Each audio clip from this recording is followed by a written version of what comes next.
Las redes enredadas tiran del arrastrero pesquero Antares, haciendo que se incline a estribor y se vuelque.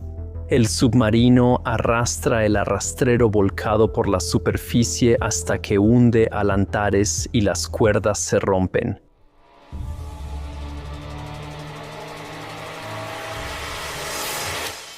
El fiordo de Clyde en el oeste de Escocia fue un famoso sitio de pesca por su abundante vida marina. La pesca industrial con redes de arrastre fue prohibida tras el colapso de las principales poblaciones de peces. Antes, entre 80 y 100 arrastreros, generalmente embarcaciones pequeñas de 10 a 21 metros, operaban en estas aguas. Estos barcos pescaban especies de fondo como bacalao, eglefino, merlán y abadejo. La embarcación pesquera Antares, construida en 1965 y con base en Carradale, era uno de estos arrastreros. Era un arrastrero de madera, de popa, con 4 tripulantes, de poco más de 17 metros de largo y 3 de ancho, capaz de ir a 8 nudos. En noviembre de 1990, Antares estaba preparada para la pesca pelágica o de media agua. La pesca en el fiordo de Clyde era gratificante, pero peligrosa por sus aguas profundas, fuertes corrientes y mareas que exigían navegar con cuidado. También era una zona clave para la Marina británica.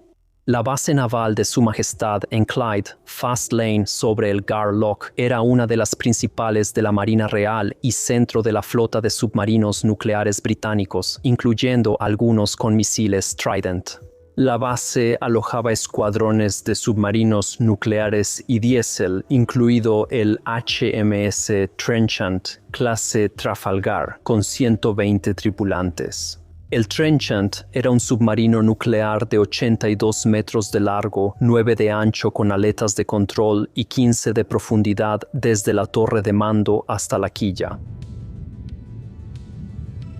El 12 de noviembre de 1990, el HMS Trenchant sale de la base Clyde en Fastlane como buque de entrenamiento para 6 oficiales que toman el curso Perisher, el programa más exigente de la Marina para evaluar a futuros comandantes de submarinos. Antes de cada ejercicio, el capitán del Trenchant cede el control al instructor, quien luego lo entrega al estudiante evaluado. En cada ejercicio, el estudiante asume el mando y el instructor observa. El 17 de noviembre, tras la primera fase de entrenamiento entre Escocia y las Islas Feroe, el Trenchant entra al fiordo de Clyde para la fase costera con 4 candidatos. El domingo por la noche, 18 de noviembre, el arrastrero Antares sale de Carradale para pescar en la fosa de Boot Sound, al noreste de la isla de Arran. La tripulación pesca de lunes a jueves y vuelve los fines de semana, siguiendo la regla de la oficina escocesa que prohíbe pescar en el Bajo Clyde de 6 p.m. a medianoche los domingos. Boot Sound era una zona de pesca muy concurrida. Antares llena su bodega y navega al noreste de las zonas de pesca para descargar su captura. A las 17:30 del 21 de noviembre, Antares sale de Largs rumbo a Butt Sound. A las 18:00 en el canal de Hunterstone, al sur de Largs, Trenchant realiza un ejercicio con un estudiante Perisher como capitán de guardia. La tarea del estudiante es una operación simulada de colocación de minas contra el buque de superficie HMS Charybdis. Al mismo tiempo, Antares llega a la fosa profunda en Butte Sound, donde otros 2 arrastreros, Heroína y Hércules 3, ya están pescando. Antares entra por el extremo sur de la fosa, lanza su red al sureste de Heroína y comienza a remolcar en dirección noroeste. Antares usa una red de arrastre pelágica tirada por 2 cables de acero para capturar peces que nadan en bancos como bacalao y merluza. Cada cable de arrastre es un cable de acero de casi 500 metros de largo que va desde los cabrestantes de la cubierta a través de poleas o pescantes a cada lado de la popa. Están marcados cada 45 metros para que el capitán calcule cuánto cable se ha soltado según la profundidad. Cada cable se conecta a una pesada puerta o tabla de arrastre que mantiene la red abierta horizontalmente. La parte superior de la red es más ancha y guía a los peces hacia la cola. Al arrastrar a 3 o 5 nudos, la resistencia genera toneladas de fuerza distribuidas entre los cables y puertas de arrastre. El capitán ajusta profundidad y apertura con el cabrestante hidráulico, soltando o recogiendo ambos cables de arrastre a la vez. Antares usa un soporte central en la popa que soporta la carga de arrastre en vez del cabrestante, reduciendo el esfuerzo del equipo. El sistema actúa como un gran paracaídas submarino, abierto por cables de acero y puertas de arrastre al moverse en el agua. Mientras tanto, el capitán de Antares conversa por radio VHF con el de Heroine, diciendo que remolcará al norte, girará al final y luego dormirá mientras otro tripulante toma el control. Los arrastreros pelágicos en Bot Sound remolcan por la zanja, girando solo en los extremos norte y sur. El capitán acelera al máximo para levantar la red del fondo marino antes de girar. Luego gira la embarcación 90 grados bruscamente y mantiene ese rumbo hasta que se elimina la holgura en los cables y vuelve la tensión al equipo de arrastre. La primera fase de la maniobra dura unos 4 minutos. Luego gira 45 grados, mantiene la dirección hasta tensar el equipo y realiza el último giro de 45 grados, completando así el giro en U de 180 grados. El recorrido completo dura unos 15 minutos. Mientras gira a estribor hacia la derecha, ambos cables se tensan sobre la aleta de estribor. El cable exterior, que en este caso es el cable de babor a la izquierda, soporta más carga y su puerta de arrastre se eleva más en el agua, así que el cable de babor queda más alto que el de estribor, casi como un avión inclinándose hacia la derecha. Durante la maniobra, la red se estrecha y los cables se acercan, por lo que la tripulación vigila que no se crucen. El arrastrero está en su punto más vulnerable durante la maniobra, así que el timonel permanece en el puente para hacer ajustes en el rumbo a medida que avanza la vuelta. A las 22:30, el tripulante al timón llama a su esposa para avisar que están detrás de la isla de Arran y que despertará al capitán a las 2:30 am. Los 3 arrastreros pescan toda la noche sin más contacto por radio. En el canal de Hunterstone, el submarino Trenchant termina el ejercicio de colocación de minas y se dirige al sur para que la fragata Charybdis lo busque y Trenchant practique maniobras evasivas. En esta etapa se cambian rumbo y velocidad para evitar ser detectados y atacar a Charybdis. A la 1 de la mañana del 22 de noviembre hay relevo en el centro de mando del submarino, pero el mismo estudiante sigue como capitán de guardia. A la 1:31 am, Trenchant sube a profundidad de periscopio para ubicar a Charybdis y hacer un ataque simulado. El capitán de guardia observa por el periscopio y solo ve la fragata en la superficie. Después, el submarino se sumerge otra vez. El sonar es el principal método de detección en submarinos, funcionando en modo activo y pasivo. En modo activo, el submarino emite pulsos de sonido que rebotan y regresan como ecos, mostrando su posición. En modo pasivo, siempre encendido, escucha los ruidos de otras embarcaciones. Los operadores de sonar pueden identificar el tipo de embarcación y su distancia al submarino según el rumbo y la frecuencia del sonido. El ruido principal de los barcos de superficie viene de la hélice. Las grandes tienen hélices lentas y las pequeñas, rápidas. Incluso un barco estacionario a veces puede escucharse bajo la línea de flotación si la maquinaria a bordo está funcionando, pero una embarcación u objeto silencioso no puede ser detectado por sonar pasivo. El Trenchant lleva varios arreglos de sonar para detectar ruidos, interceptar transmisiones de barcos y submarinos y recibir sonar activo de otros buques de guerra. A la 1:58 de la madrugada, el sonar del Trenchant detecta un contacto a 350 metros, mientras el submarino gira 180 grados a babor.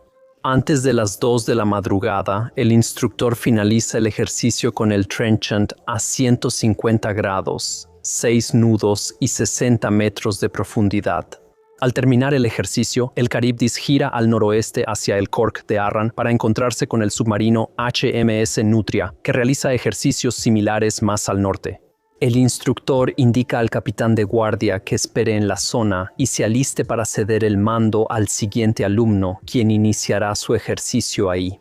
El instructor sale de la sala de control para informar al capitán en la sala de oficiales. A las 2:04 am, el capitán de guardia gira a estribor y a las 2:09 el Trenchant navega con rumbo de 315 grados a 6 nudos y 60 metros de profundidad. Un minuto después, el sonar detecta 4 contactos. El sonar pasivo del Trenchant detecta 4 contactos. El contacto M01 es identificado como el buque naval Charybdis alejándose. Contactos 03 y 05 son barcos pesqueros. El 45 es costero, aunque podría ser pesquero también.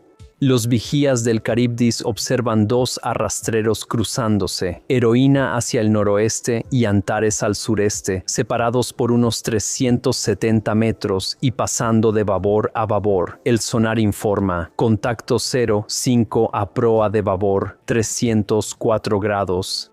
Esto significa que el barco pesquero aparece justo adelante, al lado izquierdo del submarino. El operador de sonar desconoce que el sonido proviene de 2 embarcaciones, Antares y Heroína.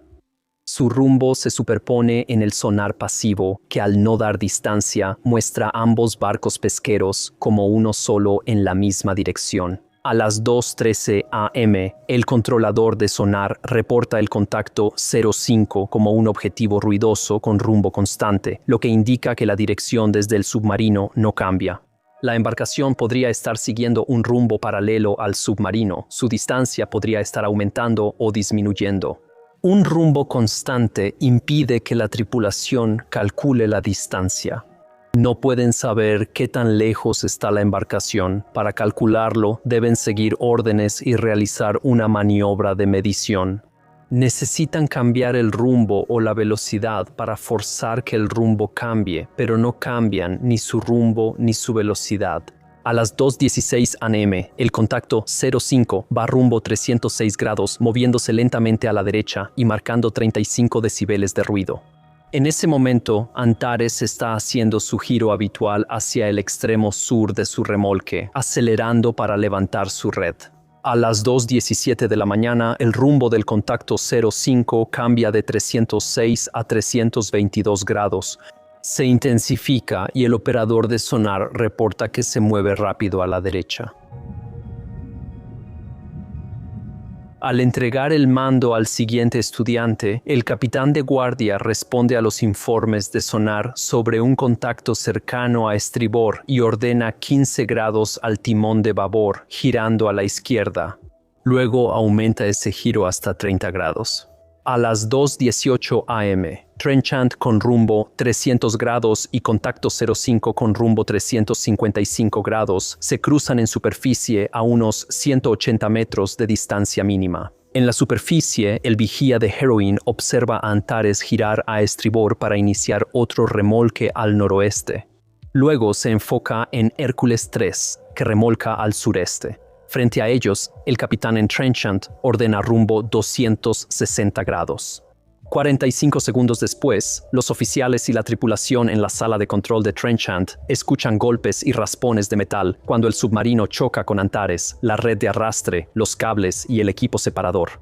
El cable de estribor flojo a la derecha toca primero, luego el cable de babor tenso a la izquierda se engancha en el lado derecho de Trenchant y queda atascado bajo la placa base del paristome, una pequeña carcasa de sonar frente a la vela. En cuestión de segundos, los cables enredados tiran de Antares hacia la derecha, volteándolo boca abajo. El agua de mar entra rápidamente por la ventana abierta de la caseta de estribor. Trenchant arrastra el barco volcado por la superficie hasta que es jalado bajo el agua y los cables se rompen. Antares reaparece boca abajo, mostrando solo la proa. El sonar informa que una red de arrastre se ha enganchado. El capitán ordena detener los motores. Al impactar, el oficial de navegación ubica al trenchant en 55 grados 39 minutos 05 segundos norte, 5 grados 03 minutos 03 segundos oeste, con rumbo estimado entre 285 y 289 grados. El oficial de guardia ordena a la tripulación prepararse para regresar a la profundidad de periscopio, iniciando un ejercicio estándar. Todos se colocan en su puesto y esperan instrucciones. 45 segundos tras la colisión, el maestro y el capitán del trenchant llegan a la sala de control al oír el ruido y el oficial de navegación les informa la situación. Tras una evaluación rápida a las 2:22 de la madrugada, el maestro asume el mando del capitán de guardia y ordena avanzar a 5 nudos con 30 grados de timón a babor, colocando al trenchant en rumbo 90 grados. Durante este tiempo, el submarino asciende a una profundidad de 37 metros. El maestro retrasa el ascenso a la superficie hasta estar seguro de que no hay embarcaciones en la superficie sobre ellos. La tripulación busca contactos en la superficie e intenta hallar el contacto 05, pero no lo detectan en su sonar. Antes de que el trenchant se estabilice en un rumbo de 090 grados, el operador del teléfono submarino capta un sonido descrito como una perturbación del mar, seguido de un breve zumbido de una hélice acelerando que dura solo 5 o 6 segundos, el sonido del Antares hundiéndose. A las 2:39 de la mañana, después de maniobrar para alejarse de cualquier posible contacto en la superficie, el trenchant asciende a profundidad de periscopio. El maestro observa 2 barcos pesqueros cercanos, Heroína y Hércules 3, sin señales de otros contactos cerca del submarino. Levantan el mástil de radio y contactan a Caribdis para preguntar si algún pesquero ha reportado problemas. Caribdis responde que no oyó nada inusual. El maestro devuelve el control al capitán del trenchant para emerger. En la superficie, el vigía del Heroína y el capitán del Hércules 3 se comunican por UHF. No pueden ver la luz del Antares, ni tampoco pueden ver la embarcación en su radar. Suponen que se ha movido hacia el sur, fuera del área, y continúan pescando. Clima calmado, vientos ligeros y variables, cielos despejados y visibilidad de 7 millas náuticas. La temperatura del mar es de aproximadamente 11 grados Celsius y la temperatura del aire es de alrededor de 6 grados Celsius. No hay marea significativa en la zona. A las 2:52 am, el trenchant emerge bajo mando del capitán. La tripulación inspecciona y halla un cable con cadena enrollada en la cúpula de París del submarino. El cable sale del lado de estribor, donde la cadena está incrustada en el plástico reforzado de la cúpula. Cruza frente a la cúpula, se sumerge por babor y se extiende hacia atrás bajo tensión. La tripulación del trenchant usa cortapernos. La mayoría del cable y la red caen al fondo del mar. El resto se guarda como evidencia. El maestro vuelve a contactar a Caribdis para preguntar si notaron algo extraño, pero la respuesta es negativa. Luego transmite por VHF, Canal 16 y otros canales llamando a los 2 barcos pesqueros que vio antes al sur de las cumbres. El vigía de Heroína escucha la llamada pero la ignora, asumiendo que es para otros barcos, ya que Heroína ya está al norte de las cumbres. Cerca de las 3:15 am, al no oír nada en la radio, el maestro informa del evento a la sala de operaciones de Fast Lane. Les informa que el trenchant chocó con una red de arrastre, pero cree que el barco pesquero está a salvo. A las 4:10 am, Fastlane envía informes al Centro de Coordinación de Rescate Marino de Clyde. El Centro de Rescate de Clyde pide más información y transmite por el canal 16 de UHF a los pesqueros al sur de las cumbres, pero nadie responde. A las 4:15 am, el oficial de operaciones de Fast Lane llama al secretario de la Asociación de Pescadores de Clyde para informar del incidente. El trenchant sigue en superficie mientras el capitán evalúa. Uno de los arrastreros pasa cerca, pero no hay contacto entre las embarcaciones. A las 5 de la mañana, con superficie calmada, sin señales de auxilio y solo daños menores, el capitán decide seguir con el ejercicio de entrenamiento. Notifican a Fastlane, luego Trenchant reanuda operaciones tras sumergirse. Más tarde esa mañana, el secretario de la Asociación de Pescadores de Clyde revisa los puertos locales por noticias de la embarcación, pero nadie sabe nada. A las 8:47 de la mañana, llama de nuevo al centro de rescate de Clyde, instándolos a averiguar qué embarcación estuvo involucrada y confirmar que están a salvo.